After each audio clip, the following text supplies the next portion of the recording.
My job is all about purpose. Just the ability to make a difference, to help someone be able to go home at the end of the day. My great-grandfather started the volunteer fire department in Springfield, Nebraska. My grandmother was a nurse. My uncle was a fire chief in Atlanta, Georgia. So somewhere down the line, it was my purpose to be doing this. Yeah, we're a family here. The data we get from Rapid SOS is life-saving.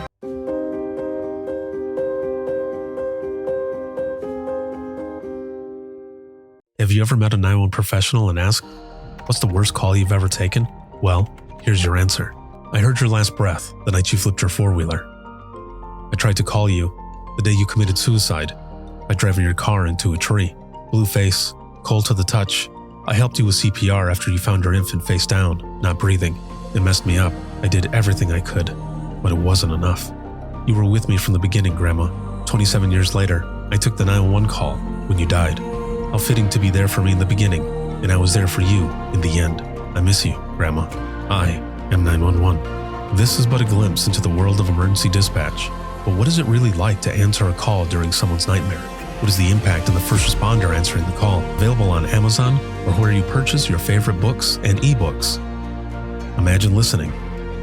Your worst day is our everyday.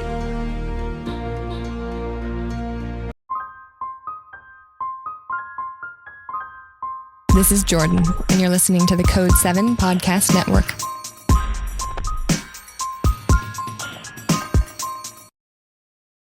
Warning.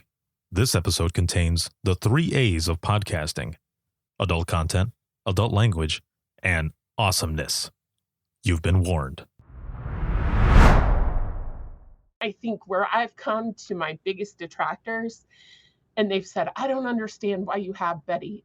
Well, I don't understand why 10 dispatchers have felt like they needed to take their own lives. I don't understand how people don't get that we're dealing with everybody's worst day. Everybody's. And I don't understand what you don't understand about that. So we've had to have some real aggressive conversations because I do think the public doesn't know. I do think the public doesn't get it because they don't see us, they don't consider us. And I mean, to be quite frank, they already think of us as less than. So we need to explain to them why we're experiencing even more than your average member of the fire service or your average member of a police department because we're dealing with all of them. So I think it's allowed me to open a door on a more serious conversation with the members of the public because you can't really come back and say something smart about AI when somebody talks to you about suicide and mental health. So just my thoughts.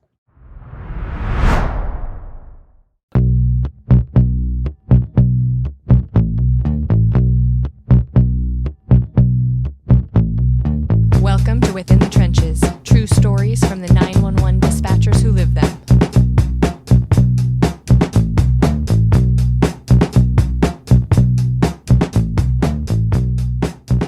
What's going on? This is Ricardo of the Code 7 Podcast Network, and this is going to be Within the Trenches, true stories from the 911 dispatchers who live them. This episode is sponsored by Rapid SOS, Safer Together, the leading public safety company in AI, and a big shout out, as always, to subscribers of the podcast, as well as all of you who are watching, listening, sharing, and supporting. Thank you so very much. This month is going by fast. We're already past the middle mark of June. And as always, a lot is going on. This episode is going to be actually from the Public Safety Showcase. So about a week ago, I had several panels and we had a bunch of people in the trenches community because each month we are doing the Public Safety Showcase every single month through 2027, different topics. But recently, a lot of people have been talking about dispatcher suicide and just more that we can do. And I wanted to put these discussions out there, these important but hard discussions, so that people can continue to have it on the mind of just awareness and that we can all do more. So this episode 660, is going to be a panel discussion with Roxy Van Gundy and her panel group that just did a phenomenal job. Casey, Keely, Gianna, and myself were on there talking about AI tech and how it can be used for mental health and wellness for 911 professionals. So there are going to be probably going to do one or two more of those sessions to be part of this podcast as well, so that you can listen. And if you are part of the general public, you'll get to learn more about some of this as well, because it's something that not a lot of people talk about. You usually hear more about EMS, fire, especially police, when it comes to suicide in public safety. But we are talking about dispatch and a lot of different things that come out of this conversation. So I hope you enjoy this powerful and impactful panel. And just thank you for everything that you do, for your support, but also for what you do in this profession. And without further ado, here's episode 660. Good morning, everyone, and welcome to the Public Safety Showcase. And this is sponsored by Rapid SOS, and we've got our first session of the day. We have not done a Public Safety Showcase in a few months because, well, life happens, and it has been really busy. So I'm trying to jump into these and have a Public Safety Showcase actually every single month leading up to the next year, and we're in June, so we got a lot of stuff coming up. We also have the dispatchers roundtable that's going to be coming up on the 23rd, and I believe that'll be at 6 p.m. Eastern time. That's on a Tuesday, but I'm excited for this first session. We've got a bunch of people already jumping in here. Hello, good morning, and we've got our homie Jojo out at the APCO conference in Florida. So that is excellent. Watching from there. Awesome. And this first panel discussion today is going to be called Integrating Wellness into AI Technologies. And we are just going to go around really quick for those who are on this panel, just to give a quick introduction and background for those who may or may not know you. And Casey, let's start with you. Yeah, of course. Thanks again for Ricardo for setting this up. I'm Casey Reeves. I currently work for Eventide Communications as our Critical Insights AI Solution Consultant. Prior to that, I came from working for Fairfax County for about 10 years. So I say I'm helping from the other side of the headset, and this is exactly the type of conversation I enjoy having. As vendors, we have an opportunity and responsibility to make sure that we're putting the people first. Perfect. Excellent. Thank you for being here. And Gianna, you're next. Go ahead. Hello, everybody. My name is Gianna Gatto. I currently work for Smart Response Technologies as the Customer Success Manager. And prior to that, I was a shift supervisor for the city of Alexandria for 4 years. And prior to that, I was a volunteer firefighter and EMT on Long Island. All right. Excellent. Well, thank you for joining us this morning. And then Keely, you are up next. It is I, Keely. I hail from New Jersey. I was the former executive director for Mountain Valley Emergency Communications. I started my career as a volunteer EMT and moved all the way up through training and went into deputy director and then eventually executive director. I retired in 2024. I now work on the other side of the fence, much like Casey and Gianna, where we kind of came over to the private side. I am currently a marketing manager, customer engagement, and communications. I think that's my full title here at Rapid SOS. Awesome. Thank you for joining us as well. And last but certainly not least, Roxy, go ahead. I'm the tired homie. We need a drum I roll. still work in public service. So yeah, I'm the one who didn't sleep before this. So I'm Roxy Van Gundy. I'm the director of Lyon County 911 in Kansas. I've been here on and off for 21 years. Did a little stint in the Great White North and lived in Alaska for a while. But I think what's important to me is that, with things that have been going on this year and the amount of people who have clearly been struggling and the pace that technology is moving, I thought this would be a really great discussion topic that we could just kind of riff on for a minute, because I feel like sometimes operationally we're really struggling. We're having all of these mental health challenges, retention issues, all the things.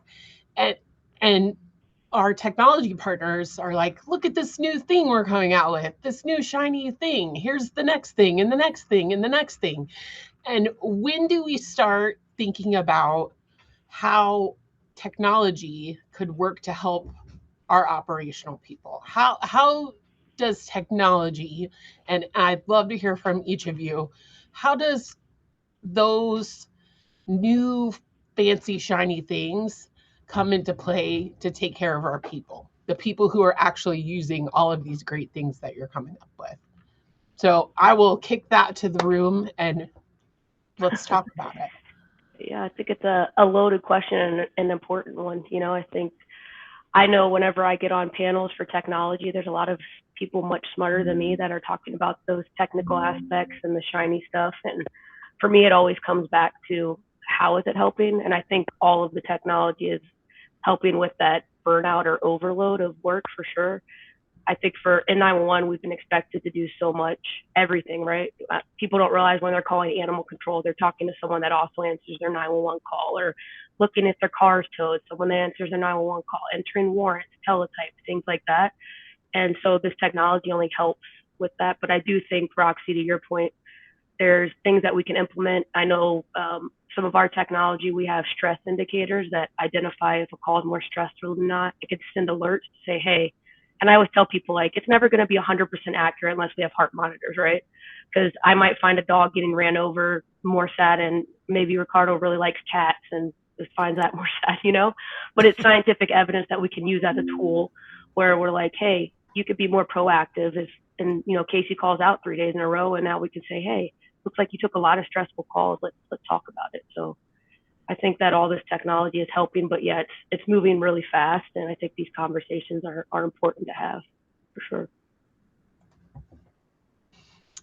Yeah, I think when we talk about AI and wellness in dispatch, I think the conversation usually jumps straight to apps and chat boxes. But the wellness impact of AI in a 911 center actually starts way before that. It's with the basics of cognitive load. If you ever worked a console, you know what it's like listening to 4 channels at once, trying to catch a unit number through static while typing notes and watching your queue build at the same time. It's not just stressful in the moment, that's the type of sustained hypervigilance that wears people down over months and years. And I think one thing AI can genuinely help with is reducing that load. Real-time transcription, for example, gives dispatcher a visual backup of what is being said on the radio, so they're not solely relying on that ear in a noisy, high pressure moment. New dispatchers, especially, they're still developing what we call their radio ear, and that visual support shortens that learning curve and reduces the anxiety that comes with feeling like you might be missing something critical. So I think there's a lot of AI tools that are supporting dispatchers in a very different way that's normal to support someone who's working a normal 9 to 5 job.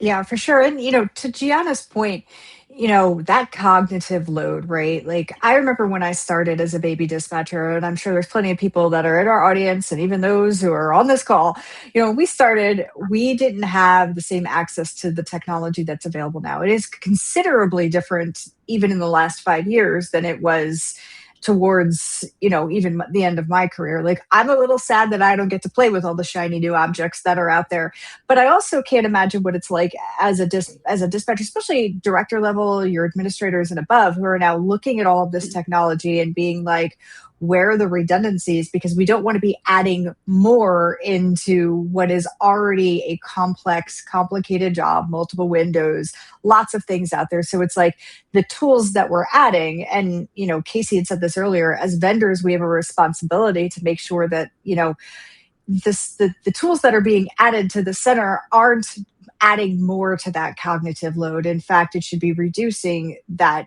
and part of that is like giving time back, right? Like one of the biggest contributors to burnout isn't just those like difficult calls. It's like never getting that chance to recover between the calls. So like, if AI can take some seconds off of that to be able to give you that breath between calls, or that moment of just being able to sit with that emotion for a minute before you're on to the next highly emotional, highly cognitive driven call, then maybe that one extra deep breath is what AI can provide. And then like that reduction of friction that you have, you know, the SOPs that you're searching for. I mean, I remember like sitting there once and like watching my poor dispatcher have to find like the 15 different policies because they've changed over and over and over again, and being like, nope, this isn't the most current one. This isn't the most current one either. So like if AI can like do that work first, like what's the most recent one, and then they're pushing that out, that's just like that reduction of that moment of friction that you're like, where's what I need when I need it. And I feel like that all plays into that wellness piece where you know that you've been able to assist in the quickest way, the most efficient way, and also protecting the people that are your callers, but also the dispatchers in the room. So, we're humans are really good at compassion, which is something that the AI component cannot do. So like the human part of this is so important to protect, because we still need that compassion. We still need that energy that comes to the call with the call taker. But then imagine all of the things that are in the background that are just making that cognitive load a little bit lighter. Yeah, and I think there's going back to the responsibility of vendors, I think there's a lot of vendors who historically have been complacent, where you create this, like Roxy said, new shiny thing, and it's like, all right, we're done. But I think it's an ongoing relationship and responsibility we have to engage the users. I mean, that's one reason I came over to my current company, is because I'm like, hey, I want to go take lunch to this 911 center one day and just hang out, like not sell anything, just hang out and see like how they're doing. And they're like, yeah, I don't care, do it. Because you can't just try to put stuff in. It's about, is it still working? Have things changed? Workflows changed? Is this what's most important right now, or your biggest pain points? I mean, you really have to continually show up and ask those questions. And I know, Roxy, you've implemented newer technology recently, and a huge part of that, I think, is getting your team on board, because that can make the wellness aspect of it not relevant if the team's not engaged or accepting of that technology. So I don't know if, throwing that back to you, I guess, I mean, how important do you think that is too, to engage your team when you are looking at new technology to see if they want it? Well, I think a couple of different points here. I think that where we go wrong traditionally in 911, and we've really struggled operationally, is we want to be first, and we want to have this new thing, and we want to get it in there so we can be first. And I come from a state that is pretty cutting edge on technology, but we implement things sometimes before we really think about all of the things that could come up and all of the hurdles that the employees could face. And so I think when you're implementing something new, it's really important to just talk about it. And I think like for video to 911, we saw that coming for a very long time, right? And so taking that 6-8 months to just talk about it, like, what are your fears of live streaming? What are your, how do you think this would be great for you? Tell me what you're thinking so we can talk about it and work through it and break it down. And I think AI is no different. I think that, you really have to get them to understand how this could benefit them. And then if it doesn't work, then we'll try something else, And I think that the culture of our profession has always just, let's shove it down their throat and they'll figure it out as they go. And it really can't be that way. I think that, AI is only going to grow, and it's only going to integrate more and more of itself throughout our workflows. And if we're not, being really intentional about how we introduce it, I think that's just a recipe for disaster. My next thought here that I want to kind of go into is I hear sometimes a lot about, the apps and the AI driven, here's the wellness app, and people don't really buy into that. Why do you think that those types of systems don't work for everybody? I think they sometimes don't work because it feels very forced. I think a lot of dispatchers and operations managers, supervisors themselves feel like, okay, we have to support our dispatchers, so we have to give them some type of wellness support. It feels kind of like it's not like I'm really helping you; it's something that you have to do. Like a So it, checkbox. yeah, like I don't think that the dispatchers themselves feel the actual support from these wellness apps or administration trying to pass these things down because it just doesn't feel genuine. It just feels like something that has to be done. Yeah, and I think historically, I mean, I know Dr. Michelle Lilly has said that in 911, we're more likely to say like my stomach hurts or I have a headache instead of being like am having a really bad day. So we're not going to self-report, or we might not recognize we need that type of help. I know I didn't recognize all the stress I had carried for 10 plus years until I came over to the private sector and was like a year in. And then one night I just started like crying. And I think it was just like all this stress that I had. So I think that we don't recognize that. And that's why when I mention things like, even if it's just data that you have where you might not do anything with it, the supervisors might just keep it in their background, like, hey, I saw Casey took these stressful calls, etc. And then you could just keep an eye on your employee. It's not something that's required or saying I have a checkbox that it's XYZ. But kind of back to your point, John, is you're showing that you really do care and that you have that information to make sure that you're showing up if it is needed. I think that stigma too is still prevalent, even though we're getting better. Yeah, absolutely. I was gonna say that I feel like mental health has come such a long way in this space, but there's still so much more that we need to learn and respect. I completely agree with that too.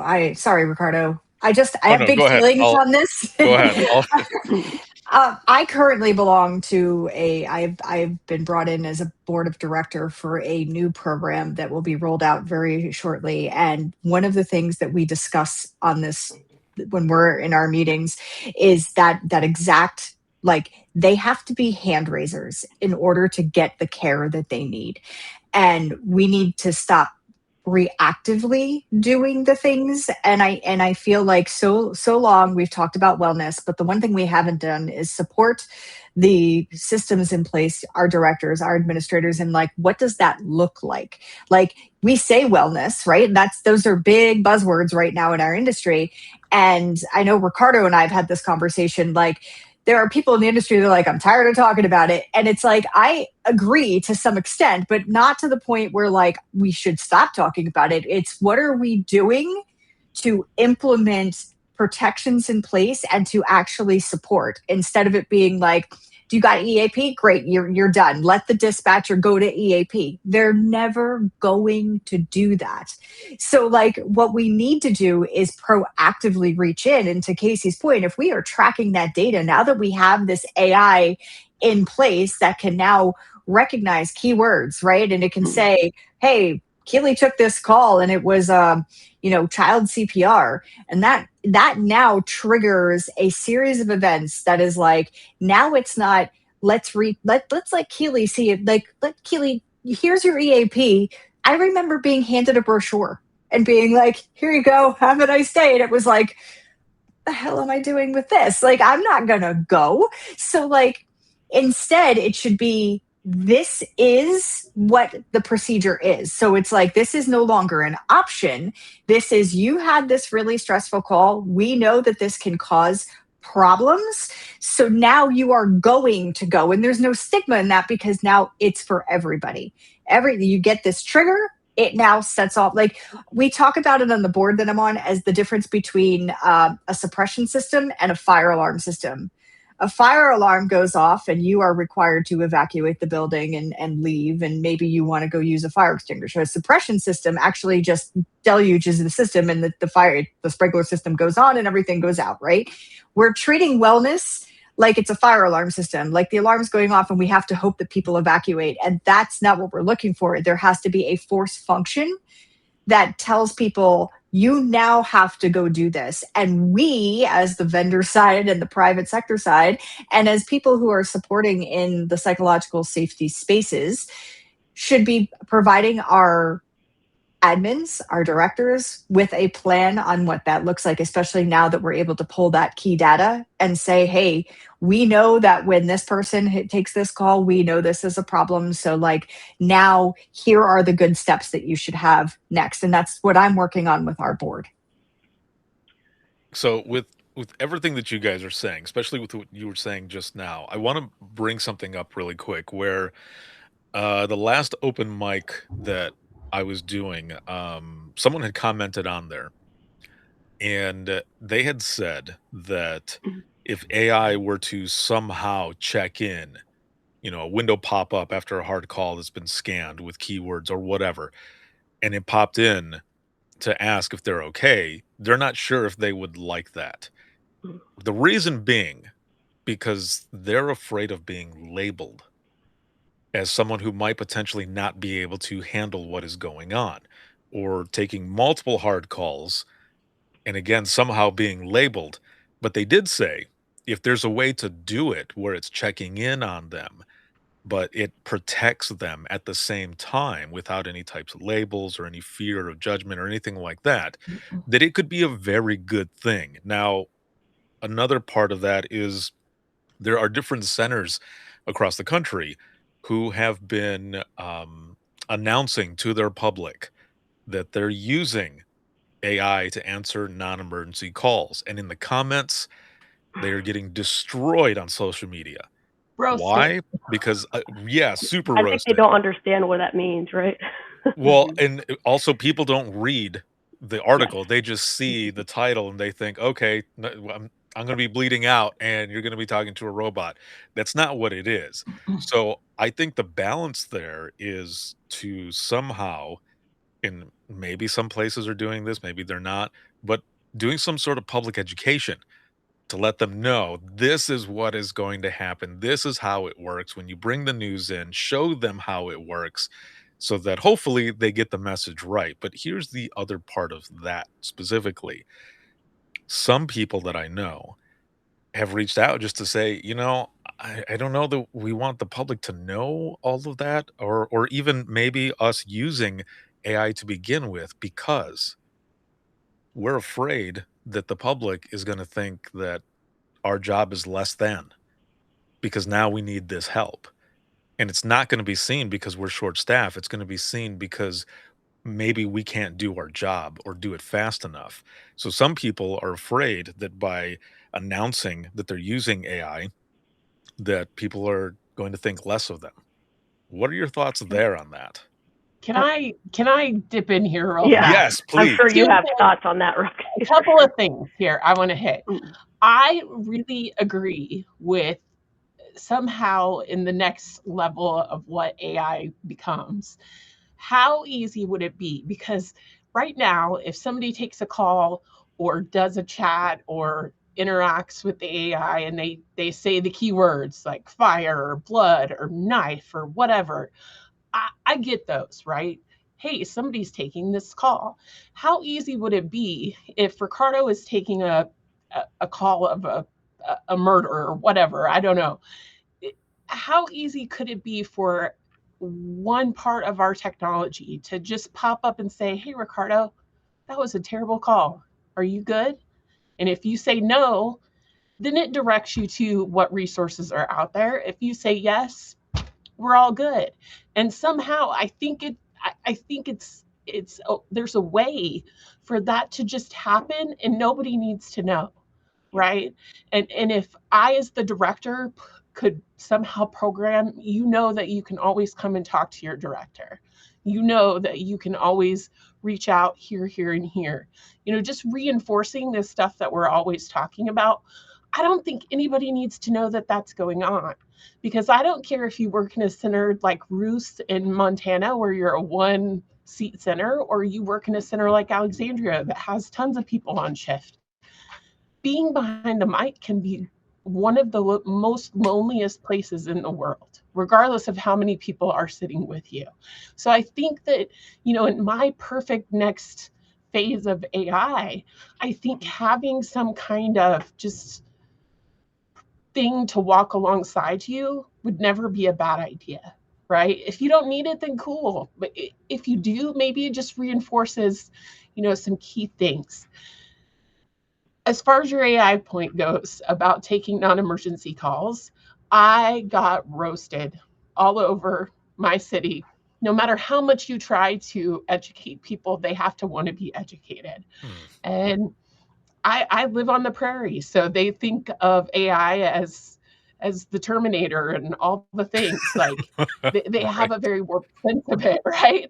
Like it's going to come and take over our town. Like Betty's going to be walking down Main Street or something. But I think no matter how you explain it, people have to want to know. And I think where I've come to my biggest detractors, and they've said, I don't understand why you have Betty. Well, I don't understand why 10 dispatchers have felt like they needed to take their own lives. I don't understand how people don't get that we're dealing with everybody's worst day. Everybody's. And I don't understand what you don't understand about that. So we've had to have some real aggressive conversations because I do think the public doesn't know. I do think the public doesn't get it because they don't see us, they don't consider us. And I mean, to be quite frank, they already think of us as less than.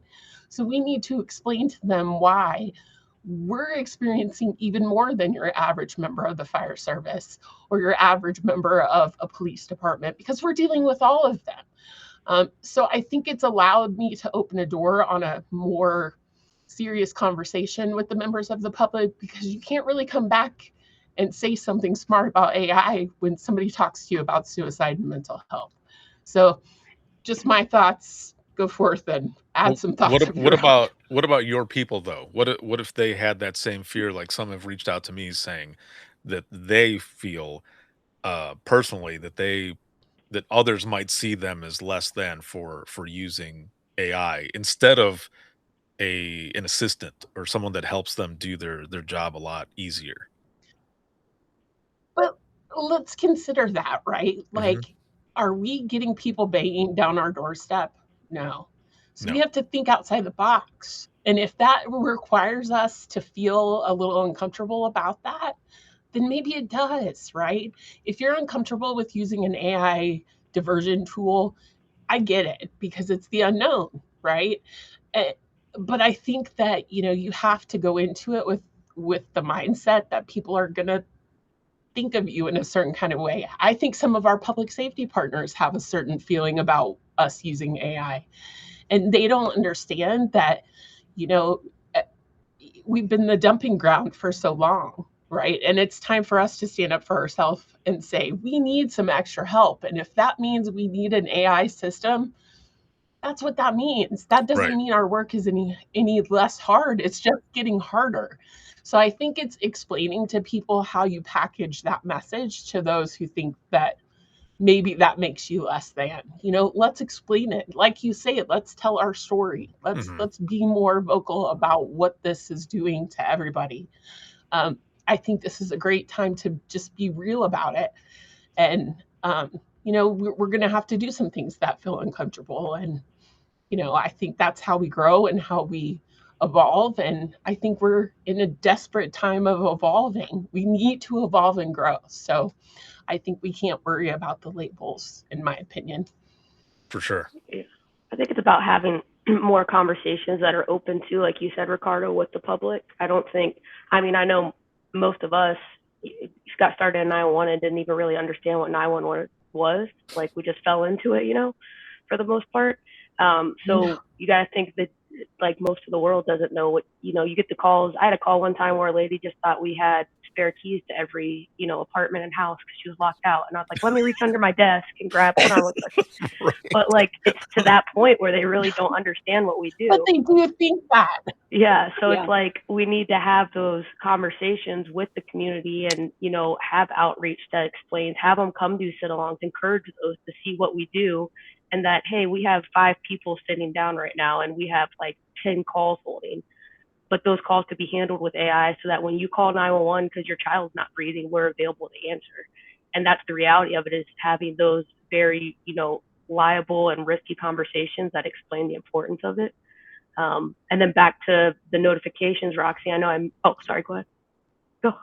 Sorry, I know you're about to say something. Go ahead. No, you're totally right, because I just think that you have to have those risky conversations. Like when I asked for this and the money to have AI, I had to play a call of one of my team members trying to give CPR instruction to two daughters while they were watching their dad die. And then I said, okay, I'm stopping this recording. Imagine that you had to put these people on hold so you could take a call of a barking dog. Like, that's our life. And it's only getting worse. Okay, now we're going to go back to the CPR. We're hearing the yelling, we're hearing the screaming. Oh, parking problem, got to put them on hold. How do you tell these people, sorry, I need to put you on hold for a second? And I think those are the risky conversations we need to have, because I feel like we're so invested in keeping our world so insular, and we don't want anybody to know that we're real people too. We got to tell them. We've got to show the community, we've got to show our powers that be, we've got to show each other, that we're dealing with some real life stuff, and we need help doing that. We just do. And I can't do everything, right? And here's the vulnerable part in it. We can't do everything. You just made me flash back to something as you were talking about that, just thinking about the triage part. And I think that was something that really screwed up my head as well when I was in dispatch, that I would be doing some sort of medical where I needed to be on there, but I couldn't get to the other call. And I needed to tell them, look, you're doing what you're supposed to be doing right now. EMS is almost there. Keep counting. I'll be right back with you. Okay. I have to put you on hold for another emergency that's coming in. And I put them on hold in the back of my mind in those split seconds. One, I hope they don't QA this because I don't want to get in trouble if there isn't any trouble or any liability issue. So that already is destroying my whole, brain there, right? And get the next call. And I would say, 911, where's your emergency? Is this an emergency? Or can I put you on hold for a moment? And they would say, no. Okay. And okay, I'm going to put you on hold. Well, no, it is an emergency. Okay, what is your emergency? I'm there's people shooting off fire. Nope, that's not an emergency. I got to put you on hold. I'm sorry. No. I'll be right back with you because I'm giving CPR instructions on the other side. Sometimes the people would say, okay, yeah. No, you know what? I'll just call back. Other times I would, we've all been there. We get sworn at. I'm like, sorry, that's not an but so there is that mental health piece there as well, where it can help, where now I don't have to triage exactly that way, the way it was when I was in dispatch. Now I have Jeeves or whoever to be able to answer that other call and take it. So, that those are, and I think that's another way too, to be able to tell folks if you ever have an issue where people are like, I don't want to feel like I'm less than. Well, here's an example of your triage, and just talk about how it could help in that sense with mental health. I mean, it's not always going to be like that, but it's just one example that could potentially happen. I don't know. What are your thoughts? Any one of you? Not even on having to switch back and forth on a live call, but switching back and forth from high priority to low priority. I mean, studies show that those cortisol level jumps only increase our chances of PTSD and burnout, because even joining the private sector for years now, I'm still always on edge, like because our system just gets that. And so those jumps, people don't understand how traumatic that can be in itself, from going to a CPR to someone yelling to you about their dog pooping on their lawn or something, So, I mean, that in itself is what can cause mental health issues as well. I agree with Casey. The worst day in dispatch that I ever had was when I took a shooting call, and that was fine. I did it as normal. But the next call I took was a noise complaint. And that's what really set me off. It's like, how do you go from trying to save someone's life in that capacity to now I'm talking to Miss Susan who's screaming about her neighbors playing music? It's just going from one extreme to another. That's what causes that extreme stress that you can't take anymore. And I want to go back to the partner agencies that are having issues with us using this new technology. Why wouldn't you want us to take advantage of all these great tools that we have so we could be better essentially for you? We're helping you. We're making sure you're safe. You're going home to your families. What about us? We should have that same respect. So we don't tell the officers, "Oh, you shouldn't buy that new gun. You don't need that." I don't think they have a space to tell us what we need for our mental health or to make us better in our positions. Oh, girl, you just hit a chord for me. Let me tell you, like I don't know how many times, and especially as you start getting up there in the ranks, and now you're sitting at the table with police chiefs and fire chiefs and city administrators, and you're trying to have these conversations about like what I need to protect my employees. Like my workstation is my patrol car. It is my fire truck. So like when I am asking for a new computer terminal because this one is shut, it's not because I think that you guys don't deserve your trainings and your shiny objects too. Like, but we need that access, and part of that is new technology. Part of that is having access to wellness. Part of that, in especially in those extremes, like we're talking about, like early on, I was like, I had to explain like we function in highs and lows. Like, we go from the person who just wants to talk to the court to somebody whose child has just died, like that's extreme, and we touch every single emergency that comes in, not just the motor vehicle accident with the rollover and entrapment. We're touching all of it. And I remember sitting with one of my city administrators once, and I was talking about implementing a wellness program, and including dogs, therapy dogs. And he was like, "But I don't understand, are your dispatchers vets?" And I suddenly had a moment of realization, and it's not his fault. He does not understand that PTSD is not just war related. That is a stigma from our general public who thinks that that is the only term. Like when PTSD is introduced, or any type of traumatic, it's war related. And like when you think about what it does in the brain, it's the same. It's just not war. And I'm not saying that they're equal to. It's just how the brain processes it, right? So I actually took Ricardo's book and gave it to him, because I was like, I think you need to understand what we're hearing on a daily basis. So I literally walked into his office and I was like, this is for you. I want you to just take this and I want you to read this, because this is coming from the voice of the people who are on the other end, who are taking these calls.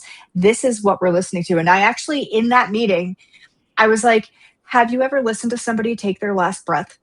And it was like, I just suddenly had that moment of like, I need to take a step back, and now I need to educate you, because you are making decisions, financial decisions for my center, financial or like decisions for technology for my people, and have no idea. So like I started having to go, have you ever listened to somebody take their last breath and what that does? Have you ever listened to a mother cry about their child? Have you ever listened to somebody kill themselves? And he was like staring at me, and I was like, I have. I've heard a body hit the floor. I said, does that resonate with you? Like, do you understand it? It's like, it's hard not to get angry, because you're like, I don't think you understand that the reason why I'm asking for these things, and the reason why I'm asking for these finances, is not because I think, I want the biggest of the best of the shiniest. I just want the bare minimum for my people. And this is why it's such like, I hate watching, and this is going to trigger some people in this room, and I'm sorry. I hate when I see admin sucks and they're not doing enough for us. And it's like, okay, but did you were you in that meeting with me when I was trying to have this fight, and like what I'm up against? And I am up against people in the field who also don't understand. I am dealing with city administrators who have never done this.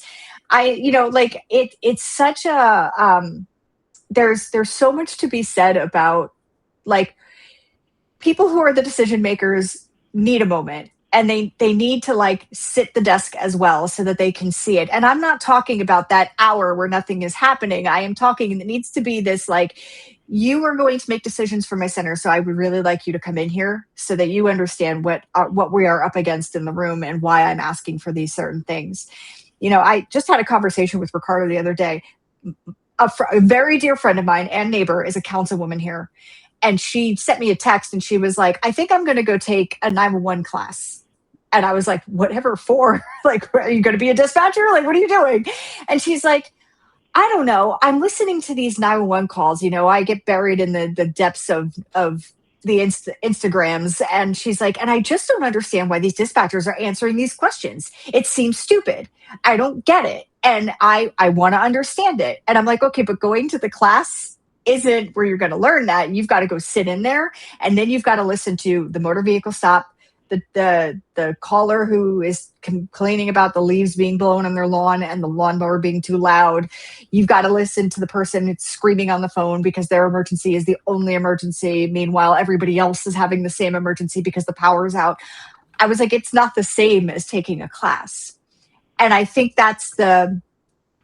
I think there's like this disconnect where the general public really believes that if they just go and take a class, they'll figure out that it's not that hard. And then you go and talk to people that have been doing it for years, and they're like, that's not the same. That's not reality. And, and this is a person who is, again, a decision maker who approves budget, and she is questioning the very people who are doing the job. And that's frustrating. And when you start to get up into those upper echelons of management where you are starting to be up against this and you are trying to fight for your people, and like you just go home and are drained from trying to have those conversations. And then now you've got to worry about personnel, coverage on the desk, systems that are maybe broken and need repairing. And it's like there's all of these other layers. So like every time I hear your directors aren't doing anything, your admin sucks, whew, I want to start throwing fists, because I am like, but there's so many layers to this. This is we're like onions at that level where we are just trying to peel everything back and try to get to the core of this and make it make sense for everybody involved. And sometimes it's frustrating. And that's why like the support of AI and this wellness piece is like, how do you have those conversations when people already don't understand the very core of what we do? It's tough. I think as vendors too, we can have be a partner in those conversations. I know when I give demos or anything like that, I provide a sheet that has nothing to do with my company or anything, but it gives them charts where they can put their own data in and words and documents they can use to have those conversations, like using the word liability or risk, or putting in a chart how much you're spending currently on overtime and how many people you're losing, but this technology could help with X, Y, Z. Because a lot of times it's like that, they don't know how to have those conversations, and they need our support for that. Not in a vendor, let me sell something to you way, but in a, hey, whether you choose us or not, like, hey, these are the conversations you need to have so that your center can, help your people. I think that's important as well. So can I ask an operational lady question? How do you feel, or do you feel as vendors, that the vendor side of the house understands the real depths of where we are operationally in mental health and wellness? And if not, how can we do better on our side to help vendors understand really how low we're getting and how much help we need and how critical some of these issues are becoming? How can we help bridge any gaps that you feel like are there? Yeah, I think these companies that are hiring folks that have experience, they've realized the importance of having that experience on their team, which I think all three of us here, obviously, that goes to show those companies have put in that effort. Because, I remember when I was first hired in the private sector, my boss told me, I can, hire you and teach you technology, but I can never hire an engineer or someone like that and teach them what goes on in a 911 center. So there's definitely companies out there that know that and want to understand that. But as far as how the general, 911 world can help, I think it's continuing to build those relationships, whether it's LinkedIn or social media or webinars, and invite our vendors to those to watch them. Having vendors on this conversation right now, listening in on this would be important, because they would be like, wow, maybe I didn't recognize or realize some of that stuff, and how important, I could leverage some of those. Even as vendors, we can learn things. I know, like I mentioned, that we have those notifications. They can send alerts if you've handled a stressful call. We have something called AI Redact. And for me, I was just like, oh, it just makes, redaction so much easier. You click it, I can't talk. You click it and it redacts automatically. And in my head, I was just thinking, yep, takes off administrative burden. And then I talked to two agencies who were like, wow, The lady that does our redaction, she's a retired dispatcher, and now she doesn't have to listen to that trauma again, like re-listen to the call and I never thought about that. So I think these continued conversations are important so we can see how different technology can help and fit in. I agree with Casey. I think it is crucial for private sectors to have employees with public safety experience sitting behind the headset day in and day out, experiencing that stress. But I also feel like it's the private sector's responsibility to teach other people in the company about dispatch and public safety and going to those centers. I mean, I worked at Alexandria for 4 years, and I'm now working with Fairfax as a customer. And I went to Fairfax and I sat and for 3 hours with a dispatcher learning their operations and how they do things on their end. And it is so different from agency to agency that it's your responsibility to learn your customers so that you can help them in the long run. And also, a big thing that I did a lot of was invite our vendors in. And I feel like I know that's not possible for some agencies. Their policies have major restrictions against it. But I would challenge, if you want your technology to be better and you want your technology to actually be built for your teams, you have to invite them in. You have to allow them to sit next to your dispatchers, give them a headset, and let them listen. I feel like that is pivotal. I had a number of vendors that I would invite in, and I was like, you ready to strap in? And they thought they were going to come in and have a conversation with me. And I was like, yeah, I got a whole team of people out there that are willing to talk. So, and really giving them that opportunity and allowing them to like explain their pain points and explain those disconnects that so often happen.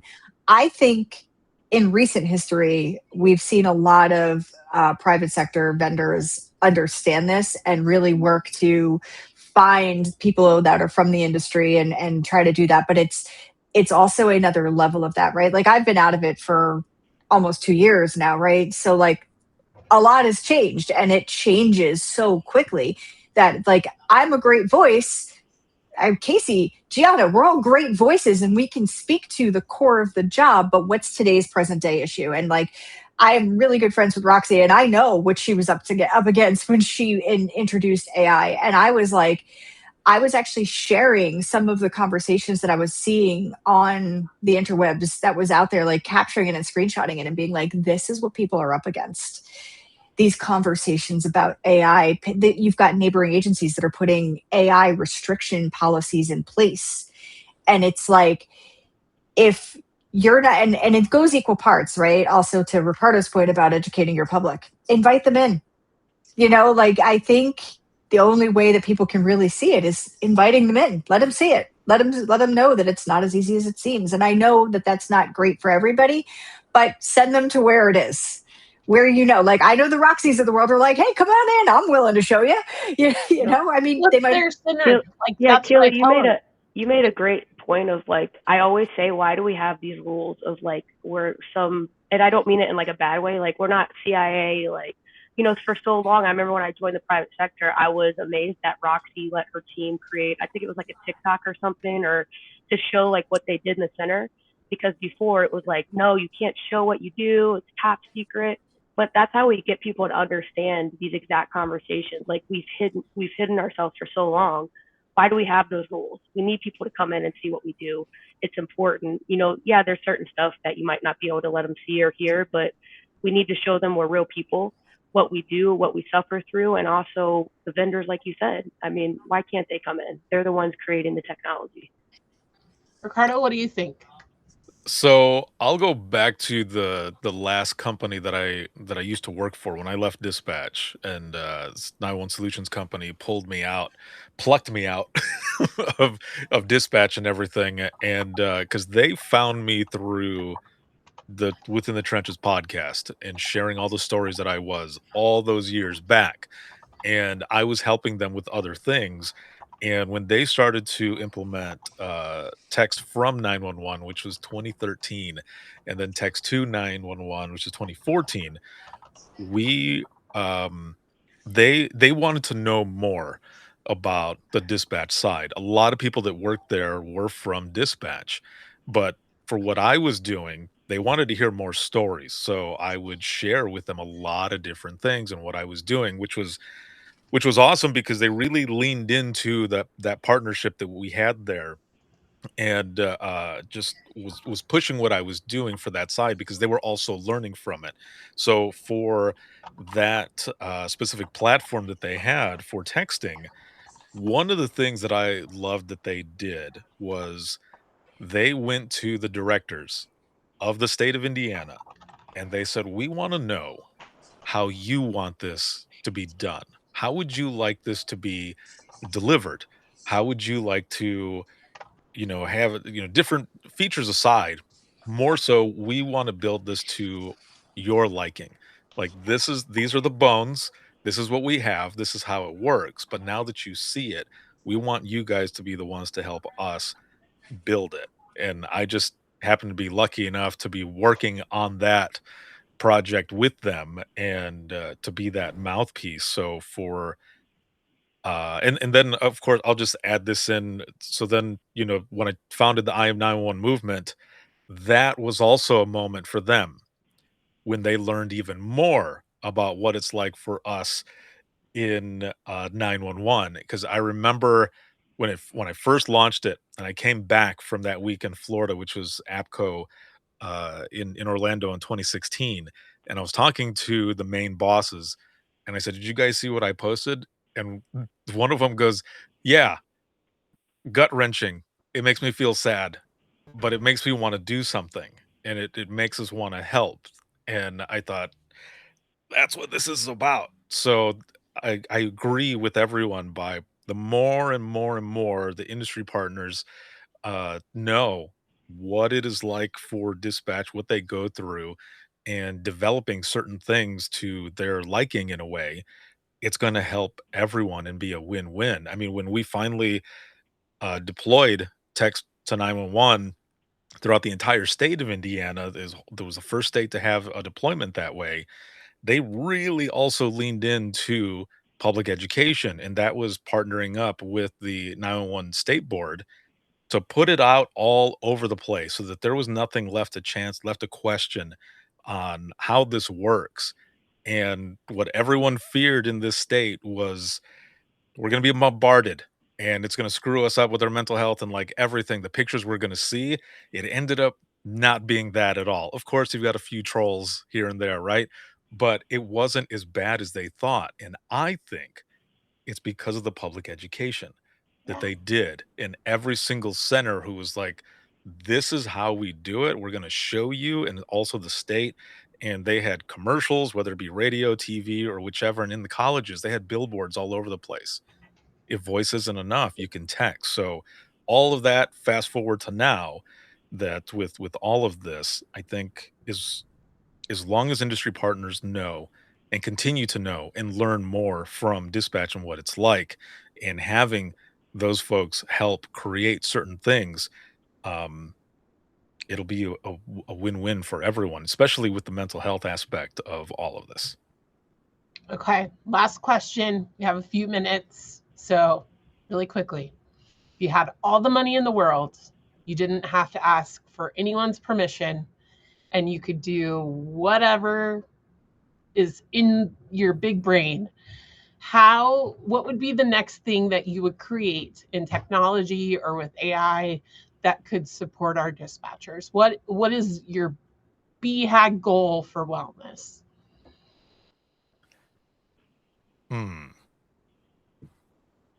Well, ladies first, so I'm going to take some time to think.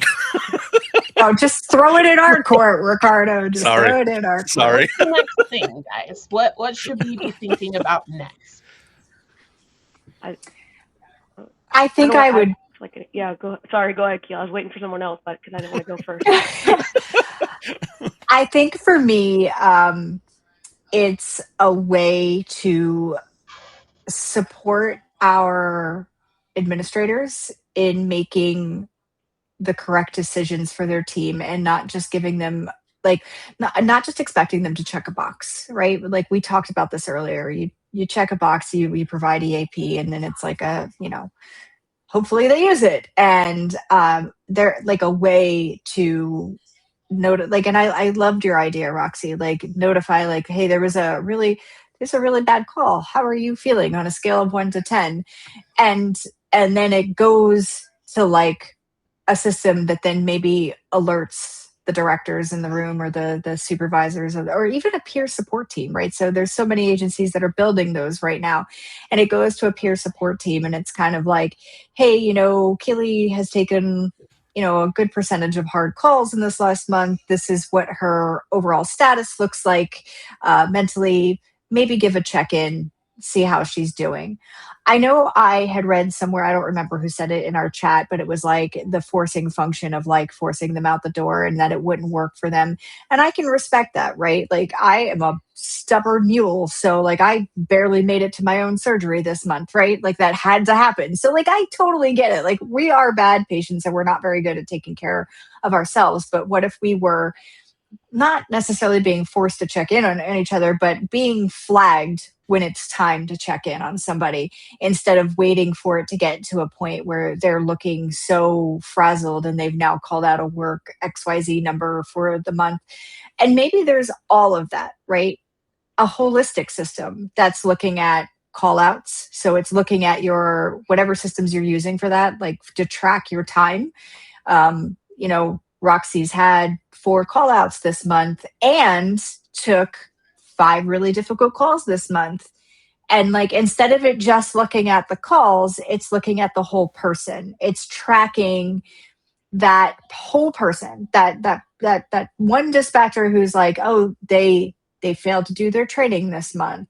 Yeah. Or, they like, so like looking at the like kind of zooming out on the whole dispatcher and like what all has, and then like flagging it, like being like, hey, they didn't get through their training. They called out 3 times. They had a difficult call.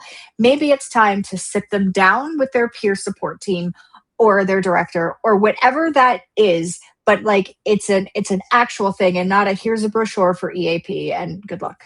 Like if I was able to build it, it would be something to look at the whole individual so that it's not in disparate systems everywhere. Instead, it's kind of grouping it all together and looking at each person with their own stats.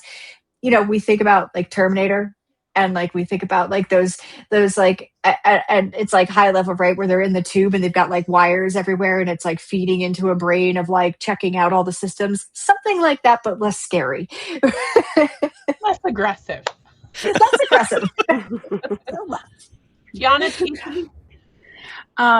kind of piggybacking off of what you said, I think privacy is so important in the wellness space, the mental health space. If we had an AI tool that could pick up that you're not doing well, you need some assistance, but can channel a support team outside of your agency. So you don't feel like there's a spotlight on you at all times. Everybody knows your business. If we could take that, because dispatch, a lot of people talk, a lot of people gossip, and you have that. Yeah, everyone's nosy. Like you have that worry of really expressing how you feel, knowing that it might get out to everybody. Yeah. So if we could have that support on a non-biased outside perspective, I think that would do wonders for the wellness space. Love that. Yeah, I think it's like Keely said at the beginning, is making it part of the norm, right? If it's part of the norm, then it's not some scary thing because everybody's doing it. You're not whispering about it. It's not some secret that we're keeping hidden. It should be an open conversation that none of us are fearful of or ashamed of. For me, it's everything that Keely and Gianna said. I know that, I think it's important. Like we have the ability to run the reports on culture and wellness, which does exactly that. It looks at how are they doing on quality, what stressful calls they've taken, the entire employee, because maybe you notice they took a lot of stressful calls and now their quality of calls is going down, but that's because they're not doing well. It's having that data. I think someone in the chat, I think his name was Ryan, mentioned having those tools for admins and supervisors that alert them of certain things because you don't have eyes everywhere at the same time. So sometimes it's hard to find those moments when someone may need extra help. So I think it's important that, we include all of that into one system where one screen, one sign in, that it's less things having to work together. I love that. Our future, everyone.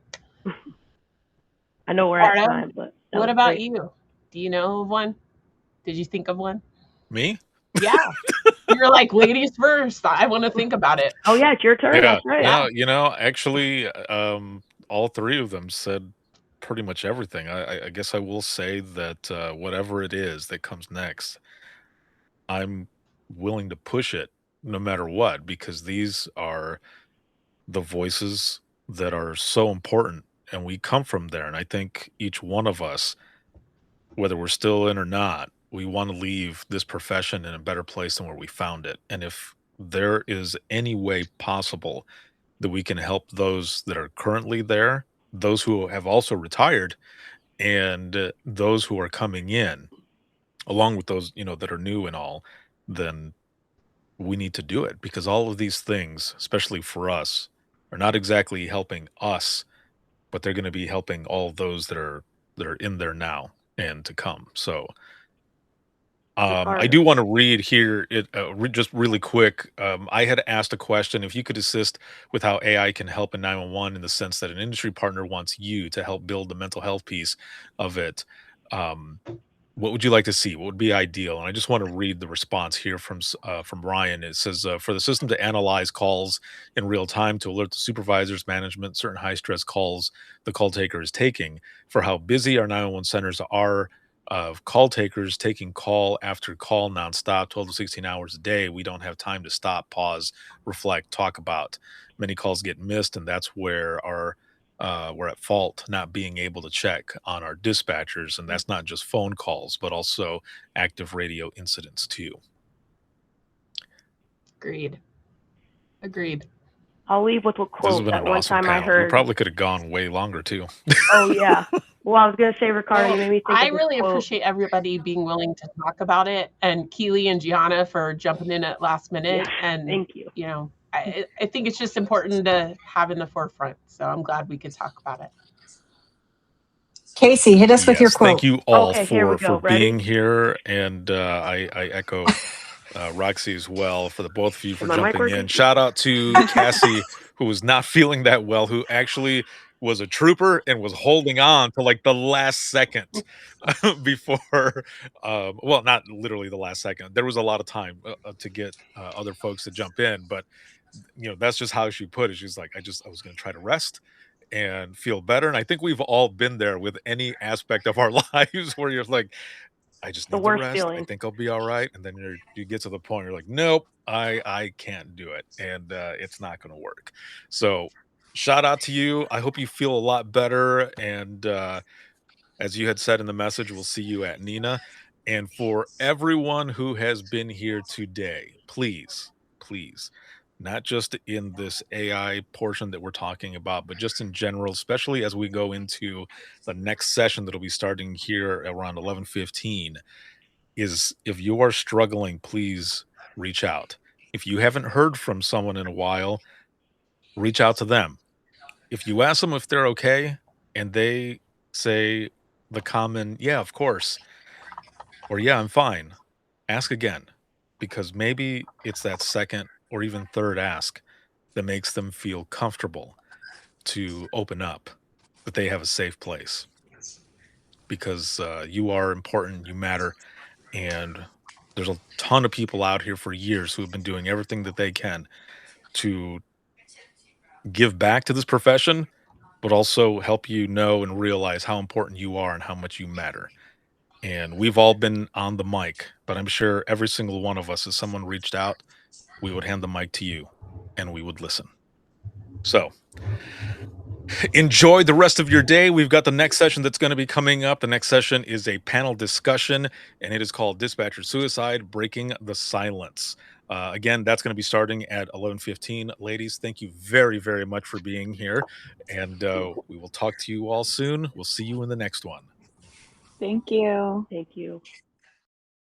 So there you have it right there. That was the panel discussion, and there was so much engagement in the comments in the trenches community for the public safety showcase. It was just amazing to be going through all of that, and the different questions just the way the entire conversation went down. There was so much good content there, good conversation again, and everyone was involved. Something that is, again, very important, and we need to keep the conversation going.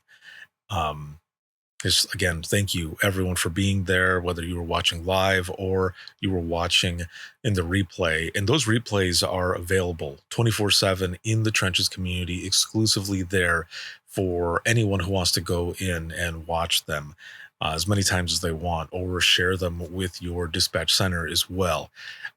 If you are not a member of the Trenches community, it's free. The easiest way to go and become a member is to go to links, and that's links with two eyes.co/IM911. Scroll down just a little bit and you'll see a button there that you can click on, and it'll take you through a quick sign up, as well as an opportunity to chat with my onboarding assistant that is there. And that is a lot of fun too. I wanted to make sure that when people ended up coming into the community, that they had someone that could onboard them, as well as myself. I've got different spaces on there where all the information is there. But again, all of this stuff is for free.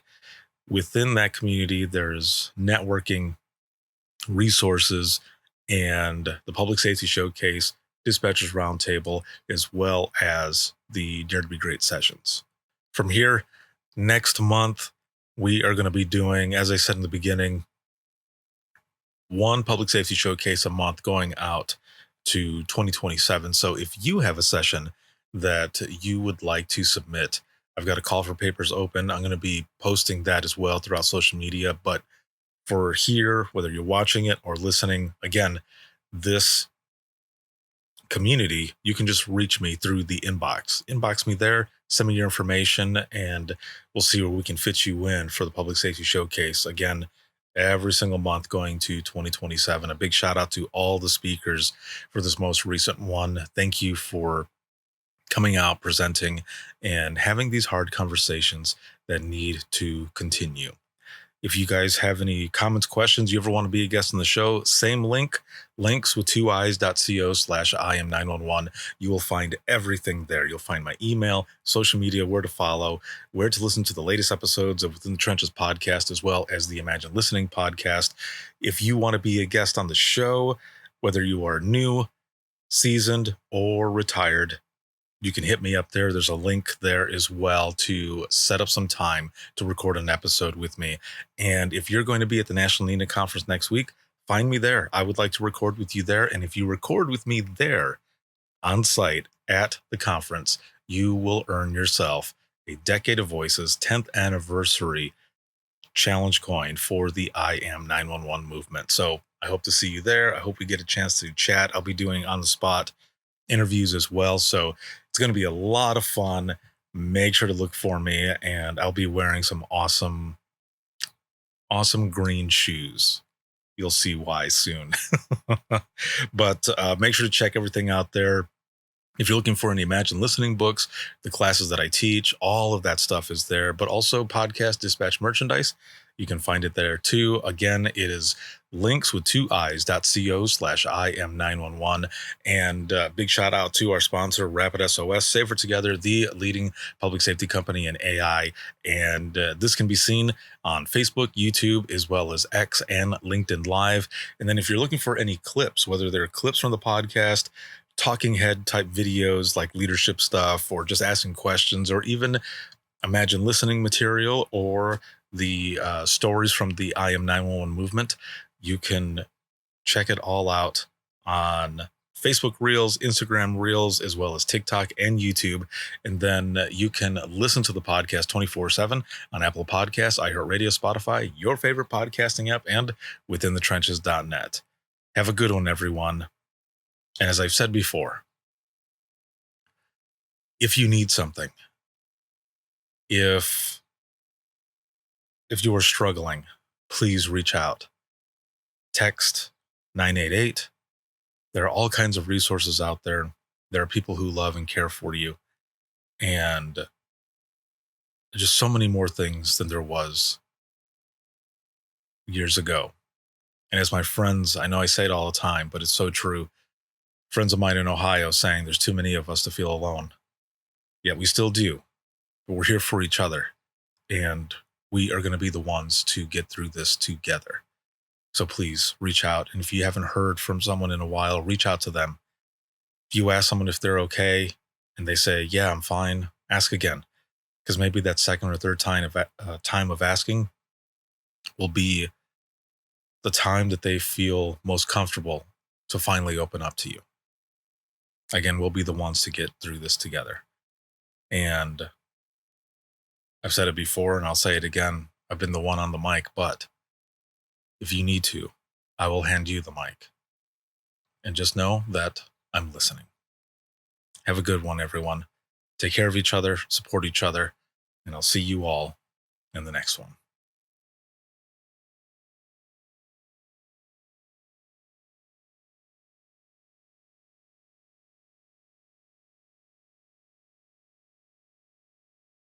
Imagine listening to someone's worst day every single day. Imagine listening as someone experiences life through their worst nightmare to the miracle of birth or a life saved.